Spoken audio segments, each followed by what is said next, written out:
So it's October and we're very early into the 2022-2023 gap year, but some trends are already emerging about some of the key mistakes that are happening, and I wanted to share some insights with you as to what those mistakes are and how do we avoid them or how do we overcome them if we see them popping up in our gap year. Take a listen.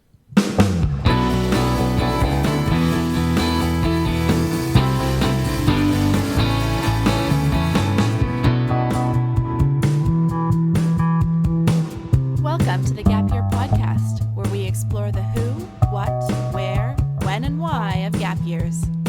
It's real people sharing their stories, ideas, and experts diving deep into how you can make the right decisions in order to have a meaningful gap year. This is the place to be no matter where you are on your gap year journey. I'm Michelle Dittmer, your resident gap year expert. Let's jump right in.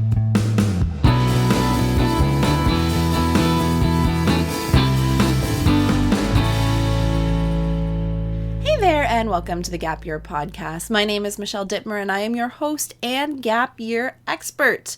These episodes always get so much love because everybody wants to know, what are the pitfalls? What are the mistakes that come up on gap years and how can I avoid them? Because we all want to have a really successful gap year. So every year I see some very classic mistakes that come through once people are jumping into their gap years. But this year, I have seen a couple new ones surface that I really want to share with you, along with one of our classic mistakes. So stay tuned. We've got tons of stuff coming up in this episode. I really want to help you avoid these pitfalls and give you some tips on how to navigate your year with a little bit more ease and maybe avoid some of these pieces or deal with them head on when we see them coming, because we know they can be very challenging for gap years. So I've got three I want to share with you today. The first new trend that I'm seeing is an obsession over the financial components of your gap year. And we just finished Gap Year Frosh Week, and when I asked all of our gappers what was their biggest concern or their biggest stressor for their gap year, it was pretty unanimous that finances and paying for things was one of the very top ones. Now, it's always been in our list of concerns, but it's never been this close to the top. While money is important and gap year experiences can cost money, we know tuition is right around the corner. So I fully understand why finances are top of mind. And being financially savvy and financially aware is a very good trait to have. But when we allow the dollars and cents to completely consume us, it can be very debilitating. And that's true of life. And in this kind of microcosm of a gap year, it can also be very true. So it's a really great opportunity for us to practice what happens in the real world and to adjust our relationship with money, which I'm going to talk about in a second. Now, we know that for gappers, this is often the first time that they are aware of how much things cost, because it's that transition out of adolescence and kind of into adulthood, and they start taking on the research for themselves. They start to actually do that and look at the price tag, because maybe you've decided as a family that they're on the line for funding part of their experiences, or they have decided themselves that they want to become more financially independent from parents. And so taking on that research, you start to see those price tags. But I'm always curious, because money is just a fact of life and things do cost a lot of money. So how many gappers out there actually know how much driver's ed costs? How much does it cost to see the tutor that they see or their Kumon? Or how much are their student athletic fees? Because I think the reality is that probably not a lot of students have had exposure to that. And I think if they did, they would probably be really surprised at how expensive it is to live and how expensive it is to invest in ourselves. Now, I know that working part-time for minimum wage is a very common experience for youth. So your perception of money is very different. Money seems quite sparse when we're looking at these things with larger price tags, because when you look at things like the cost of a plane ticket being $750, do you know how many hours at minimum wage that is? And so that connection between earning and spending becomes very, very real on a gap year.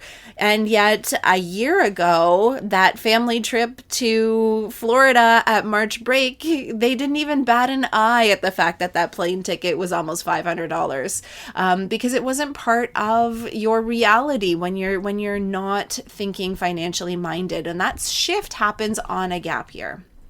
Now, how do we overcome, how do we rectify or address this overwhelm, this consuming thought of finances? So let's talk about how do we overcome this mistake here? The first thing we have to do is we have to adjust our perception of money. And what I mean by that is often we think of money as a finite resource that we need to hoard. We need to keep it all because we have these expenses coming up. But I'm going to encourage you to consider money as a renewable resource. So this is saying that when you spend money, it is not gone forever. It does not disappear. You have the opportunity to earn it back. And that's the nice thing about a gap year, is that you do have a significant amount of time to save or spend and save and spend, or save and spend and save, whatever that pattern is. Getting comfortable with the idea that money is going to come and go for the rest of your life, I think that is something that is a very, very important shift that we all need to do. I also think we need to realize that spending money on yourself and life experiences is actually an investment in your future. So I would encourage you to actually see your gap year as a year of higher ed. We don't bat an eye when we are thinking about paying tuition because there's a perceived outcome, there's a perceived value associated with that. Whereas a trip to learn Spanish in Spain, for example, is perceived as frivolous, when in fact that is actually significant life experience. That's developing your independence. That is developing cultural competencies, being able to work in other cultures. That's developing more financial literacy. That's developing even just the fact that you can speak another language. All of those things have outcomes. We just need to adjust our perception of what we are investing in when we are investing in ourselves. So education, formal education, is not the only way that you can do that. And I think that that adjustment will help you look at the fees for all of these experiences in a different way. Now, we definitely have to be diligent with our money. We're not here to just throw around tens of thousands of dollars for our gap year. That's not the reality for most folks. But also, it's not very healthy to just hoard any money that you have or that you're making. I have seen too many gappers let amazing experiences just slip by because they thought they were too expensive without even exploring what the costs covered and what the potential outcome could be for their personal and their professional lives. So they just completely shut it down because of the price tag without exploring financial aid, without exploring how they might actually bring down the cost. There are so many ways, and you should check out our episodes on budgeting for your gap year. I'll link to it in the show notes. If you haven't listened to that one, I highly recommend you jump in and take it out because there's so many great tips when it comes to budgeting for your gap year. So let me give you a very concrete example for this. Let's say you want to get into shape. That's your gap year goal. You want to take better care of your physical health, but you've never really been a gym user before. So your first commitment is you're going to find the cheapest gym out there. You've got your $10 a month membership and you are good to go. While you're doing that, you consider a personal trainer, but that $300 seems way too expensive. So we're not going to invest in that. We're going to do the $10 a month gym membership and away we go because that is the cheap option. So you don't get the trainer, but now you don't go to the gym because you don't have the confidence and you don't understand how to use the equipment and it's just too overwhelming. So you lost out on that. By having a personal trainer, perhaps they could actually teach you how to use the equipment and you would be more confident to go for the rest of your gap year. So that initial investment would have really served you. Maybe even worse, maybe you do go and you use the equipment incorrectly and you injure yourself and you're paying hundreds of dollars in physiotherapy to recoup from that accident. We actually sometimes need to adjust what we need to invest in. So maybe this example of that personal trainer to help you achieve your goals is in fact actually a really good investment for yourself. So think about that, just noodle on that for a bit, because I think it illustrates and can be extrapolated to so many other situations. I think you also need to know that not all gap year programs are $6,000 plus. There are so many things that pop up when we Google gap year programs because those programs that have those higher price tags have a higher marketing budget. They can get those ads up at the top of our Google searches and they can have the web pages with the best SEO. So just filter through this lens when you do your Google searches. There are many gap year programs that are free. There are programs that are subsidized by the government, and there are ways to live somewhere else in the world and even get paid for it. So I'm going to give you a little shameless plug here. If any of these ideas are interesting to you or you need some help finding those experiences that are within budget, please book a free call and find out which one of these is the right fit for you, because that's part of what we offer is those free 30-minute consultations to help you get those things all sorted out for you. So that's my little soapbox on finances and how do we move away from feeling overwhelmed by them. Now, the other new trend that I'm seeing, so we're on to point 2 here, is such a lack of organization. And this is something that's new this year. There's been some sort of shift. I'm not sure if it's related to the pandemic or what, but here we are. It's been an issue in the past, but it's completely cranked up a notch this year, which is really interesting. And what I'm seeing showing up is young people having challenges with scheduling and maintaining a calendar or missing meetings or missing shifts at work. I've seen young people losing notes that they've taken or resources that they've found on various programs and experiences. And I've seen young folks not being able to prioritize what needs to get done first because their mind and their notes and their ideas are scattered all over. So this one kind of concerns me because this is a life skill that shows up in every area of our lives, from personal to professional to academic, and we need to get a handle on this because without organizational skills, life is going to get much harder. Now, I must put a little note in here. I acknowledge that there are always people who have clinical executive functioning challenges. And my hope is that the folks who have these executive functioning challenges are working with people professionals who can support them with developing these skills. And if you haven't, definitely reach out to an executive functioning coach because they have so many tools and resources to get you to a place where you are much more comfortable with all of these skills. But I'm seeing this on a global scale, so not necessarily just those with this specific need, but almost universal, we could say. So while it does really concern me because it is such a fundamental skill, I'm also breathing a sigh of relief because what a better way to develop these skills than to take a gap year and to practice them. Much easier to make these mistakes on a gap year when we're not paying tuition and our grades aren't depending on them. So this is a great time to practice. Now, I think when we're looking at the example of a gap year, those skills of managing a calendar, things like managing shifts from 2 different jobs, or not being able to decide what to do first and jumping straight to booking a flight before even talking to mom or dad about budget. These are the types of things that I am seeing. So what can we do about it? What can we do about this challenge with organization? Now, the number one thing, and this is really top of mind for me right now, is learn how to use your calendar app.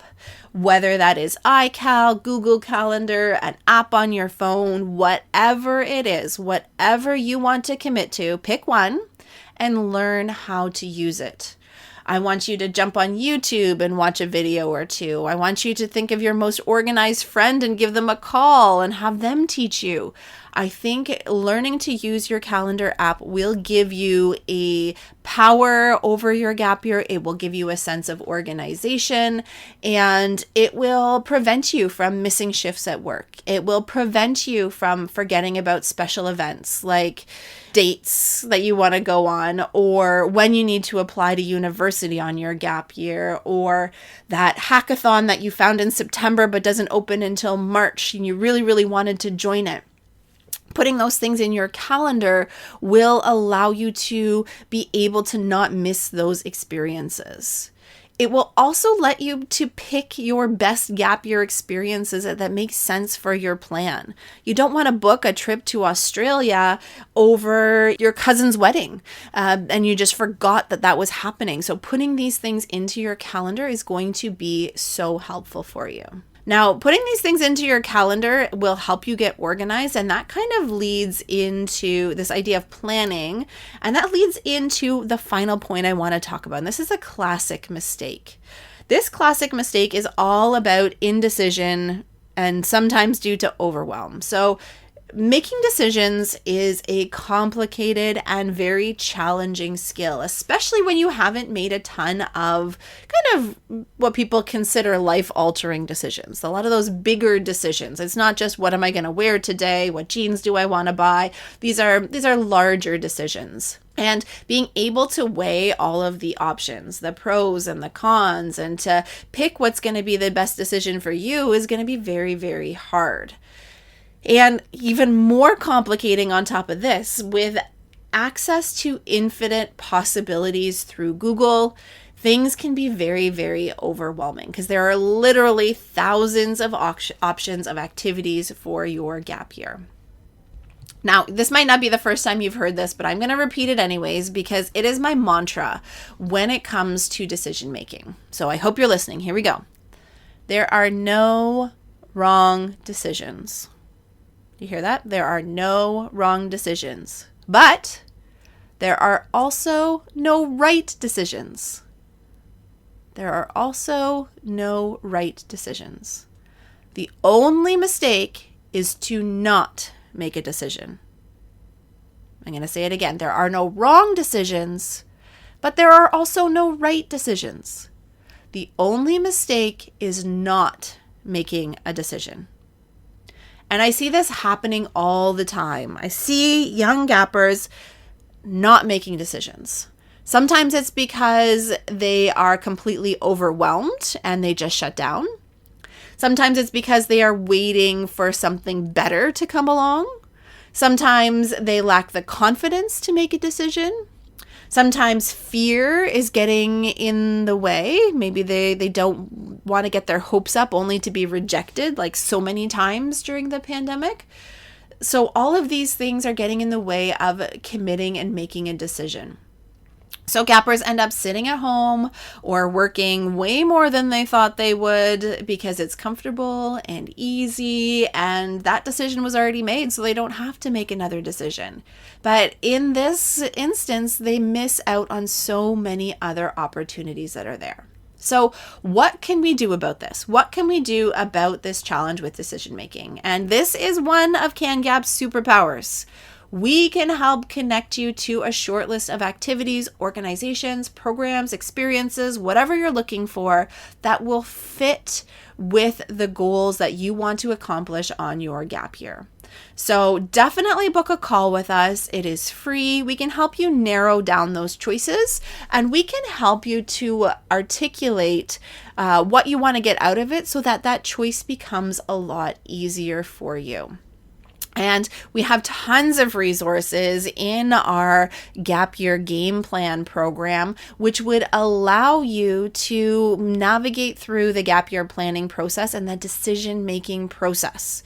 So I highly recommend you come and join us in the Gap Year Game Plan. Again, we'll link to that in the show notes if you want to check it out, or book a call and we can chat through what that might look like for you. Now, when I'm talking about decision making, you heard me reference goals, and I'm going to sound like a broken record here, but it's crucial that you know what your gap year goals are, because those goals act as your North Star in all decision making on your gap year.